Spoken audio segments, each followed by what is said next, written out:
Je n'ai pas pour habitude de donner des conseils parce que je l'ai dit, ce n'est pas mon habitude et parce que cela peut parfois se retourner contre vous en cas d'échec. Cependant, devant l'insistance de certaines voix, voici 10 conseils pour commencer à écrire. Ils sont gratuits. Ne venez donc pas vous plaindre après si votre passion et votre raison ne s'accordent pas. 1. Accepte de commencer petit. N'attends pas l'inspiration divine. Une page, un paragraphe, parfois même une phrase suffit pour amorcer la machine.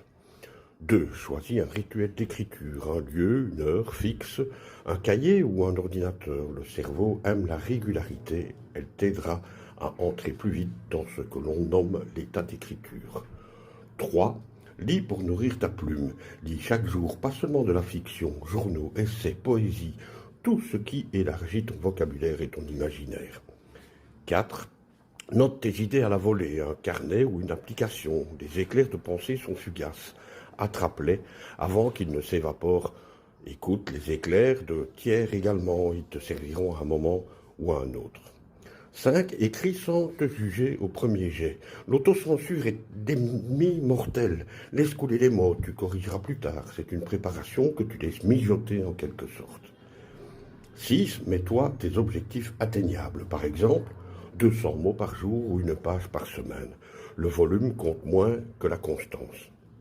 7. Observe le monde autour de toi. Les détails du quotidien, les conversations entendues dans un taxi, les gestes anodins, tout est matière littéraire. 8. Accepte le silence et l'ennui. Ils ouvrent la porte à l'imagination. Éteins parfois ton téléphone, laisse-toi traverser par le vide.